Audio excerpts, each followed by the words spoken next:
अगला सैम हिंदी कक्षा में मैं सुनीति मिश्रा आप सबका हार्दिक स्वागत करती हूँ।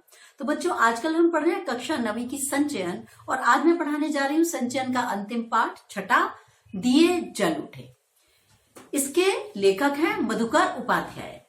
दिए जल उठे पाठ मधुकर उपाध्याय द्वारा लिखित है और इसमें उन्होंने देश को स्वतंत्र कराने के में योगदान, जो जिन जिन नेताओं ने देश को स्वतंत्र कराने में योगदान दिया था, उन नेताओं को दर्शाया कि किस तरीके से उनका संघर्ष रहा। सरदार वल्लभ भाई पटेल, महात्मा गांधी और जवाहरलाल नेहरू देश को स्वतंत्र कराने के लिए इन्होंने समय समय पर अनेक आंदोलन किए। इन आंदोलनों में एक दांडी कूच भी था। सरदार पटेल इसी दांडी कूच की तैयारी के सिलसिले में गुजरात के रास नामक स्थान पर आए थे। वहां उन्हें गिरफ्तार कर लिया गया और उनको जो गिरफ्तार किया गया वो किया गया कलेक्टर शिलिडी के कहने पर। ठीक है, ये भी बात इंपॉर्टेंट है, इसलिए मैं दोबारा बोली। उन्हें 500 रुपए के जुर्माने के साथ 3 महीने की सजा सुनाई गई थी। पटेल की इस गिरफ्तारी से लोगों में बड़ा रोष था।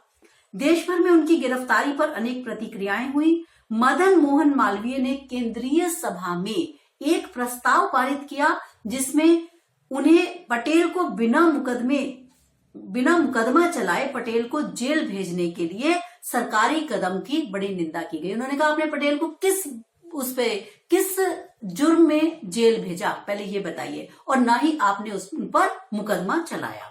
उधर मोहम्मद अली जिन्ना, आप जानते हैं, ये भी बहुत बड़े वकील थे। उन्होंने भी सरदार पटेल की गिरफ्तारी की अभिव्यक्ति को अभिव्यक्ति की स्वतंत्रता पर हमला किया। कहा अभिव्यक्ति की मतलब, अगर मैं अपनी कोई बात कहना चाहती हूँ और मेरी बात कहते ही, चाहे वो गवर्नमेंट के खिलाफ जा रही है और कोई मुझे गिरफ्तार कर ले, तो इसको कहते हैं अभिव्यक्ति की स्वतंत्रता पर चोट।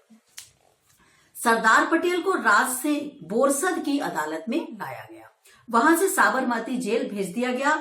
जेल का रास्ता साबरमती आश्रम से होकर जाता था। आश्रम वासी अपने प्रिय नेता पटेल की झलक पाने के लिए उत्सुक थे, इसलिए वो सड़क के दोनों ओर खड़े हो गए। वहां पटेल की जब वहां से सवारी निकली, तब क्या हुआ कि वहां रुकने का कोई भी ऐसा वो नहीं था, लेकिन पटेल का रौ भी कुछ ऐसा था कि पुलिस वालों ने देखा सामने गांधी जी हैं और पटेल चाहते हैं गांधी जी से बात करना, तो उन्होंने जीप रोक दी और गांधी जी और पटेल की एक छोटी सी मुलाकात हुई। पटेल ने गांधी जी और आश्रम वासियों से कहा कि मैं चलता हूं, अब आपकी बारी है। मैं चलता हूं मतलब मैं जेल जा रहा हूं, अब आपकी बारी है, यानी मैं वतन को आपके हवाले छोड़ के जा रहा हूं, तो अब आप ही लोग उसको ध्यान रखना कि सरकार हम पे कोई अत्याचार न करने पाए। पटेल के गिरफ्तार होने के बाद गांधी जी ने सारी जिम्मेदारी संभाल ली। रास पहुंचे और उन्होंने दरबार समुदाय के लोगों से कहा कि देश को आजाद करने में आप अपना योगदान दीजिए। तो जो दरबार समुदाय के लोग थे उन्होंने उसमें बड़ा योगदान दिया भी। इस बीच जवाहरलाल नेहरू गांधी जी से मिलने पहुंचे, किंतु गांधी जी ने मना कर दिया। गांधी ने दांडी कूच शुरू करने से पहले ही निर्णय ले लिया था कि वे अपनी यात्रा ब्रिटिश अधिकार वाले भूभाग से ही प्रारंभ करेंगे।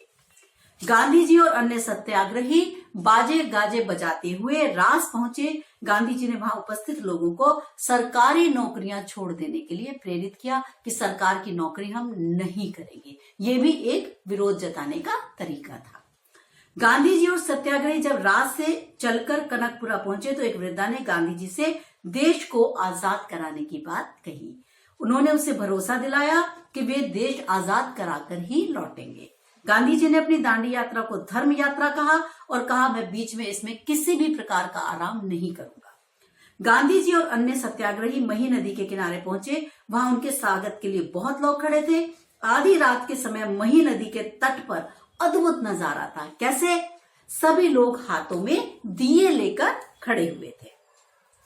जैसे ही महात्मा गांधी नदी पार करने के लिए नाव तक पहुंचे, महात्मा गांधी जी नेहरू और पटेल की जय जयकार से कि महात्मा गांधी की जय, सरदार पटेल की जय और नेहरू जी की जय, ऐसे जयकारों से दोनों तट गूंजने लगे। गांधी जी ने नदी पार करके विश्राम करने के लिए झोपड़ी में चले गए। गांधी जी के पार उतरने के बाद भी लोग हाथों में दिए लिए खड़े रहे, क्योंकि उनको लगा था कि अन्य सत्याग्रहियों को पार कराने की वे प्रतीक्षा करने लगे। उस समय मही नदी के दोनों किनारों पर हाथों में दिए लिए हुए लोग इस बात के प्रतीक थे कि उनके हृदय में अपने देश को आजाद कराने वाले नेताओं के प्रति कितनी श्रद्धा थी। वे देश को शीघ्र आजाद करता होता हुआ देखना चाहते थे। तो इसलिए इस पाठ का नाम क्या हुआ कि दिए जल उठे, यानी लोगों के मन में इतनी श्रद्धा थी कि मही नदी के दोनों तट पे इतना खूबसूरत दृश्य रात का जो है वो उपस्थित हो गया कि दोनों तरफ किनारे पे लोग दिए लेके खड़े हैं कि हमारे सत्याग्रही आ रहे हैं और हमारे सत्याग्रही इस मही नदी की कीचड़ में न फंस जाए, इसलिए उनको रोशनी दिखाने के लिए लोग वहां खड़े थे। तो ये पाठ हमें बताता है कि उस समय लोगों के मन में कैसी देशभक्ति की भावना जो थी वो कैसे देशभक्ति की भावना से प्रेरित हुआ करते थे। और हमारे जो नेता थे वो भी कितने उनको प्रेरणादायक नेता हमारे हुआ करते थे। ठीक, इसके शब्दार्थ बोल देती हूँ। दांडी कूच, दांडी यात्रा, शुभ माने अशांत, संक्षिप्त मतलब छोटी सी भेंट, संक्षिप्त मुलाकात छोटी सी भेंट, पुश्तैनी पीढ़ियों से चला आ रहा, राक्षसी राज अत्याचारी शासन, निषाद राज केवट, प्रतिध्वनि किसी शब्द के उपरांत, जैसे मैंने कुछ बोला तो दूसरी तरफ से जो गूंज सुनाई देती है। ठीक है, जैसे आप घाटी में जाते हैं तो आप कुछ भी बोलेंगे ना, अपना नाम भी अगर आप पुकारेंगे तो वो नाम दोबारा से गूंज के आता है, तो उसे कहते हैं प्रतिध्वनि। और धर्म यात्रा, धर्म या शुभ के लिए की गई यात्रा। अच्छा, इसके फिर से मैं आपको इंपॉर्टेंट प्रश्न बता दूं। एक तो ये कि जज को पटेल की सजा के लिए 8 लाइन का फैसला लिखने में 1.5 घंटा क्यों लगा, स्पष्ट कीजिए। 1.5 घंटा क्यों लगा? क्योंकि जज यही नहीं समझ पा रहा था कि मैं किस धारा के अंतर्गत इनको गिरफ्तार करूं। दूसरी बात, ये जो इसमें आपको पता होनी चाहिए, सरदार पटेल खुद भी बहुत जाने माने वकील थे। पता ना आपको, उन्होंने LLB कहां से की थी? इंग्लैंड से की हुई थी।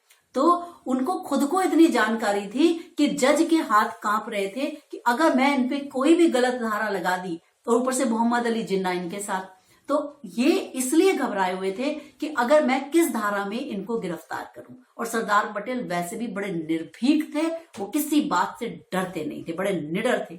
तो उन्होंने इसलिए 500 रुपए जुर्माने के साथ 3 महीने की जेल की सजा सुनाने में जज जो था बहुत परेशान हो रहा था। 1.5 घंटा लगा दिया उसने इस बात में। इंपॉर्टेंट दूसरा, पाठ द्वारा कैसे सिद्ध होता है कैसी भी कठिन परिस्थिति उसका सामना तत्कालिक सूझबूझ और आपसी मेलजोल से किया जा सकता है। ये दोनों ही प्रश्न अच्छे हैं। और जो 5वां प्रश्न है उसमें इस पाठ का काफी तरीके से समराइज होके ये चैप्टर आ जाएगा। ठीक है, तो ये था बच्चों हमारा आखिरी पाठ, दिए जल उठे। तो अब हम मिलेंगे कोर्स A के साथ अगली कक्षा में। तब तक के लिए मुझे आज्ञा दीजिए। नमस्कार।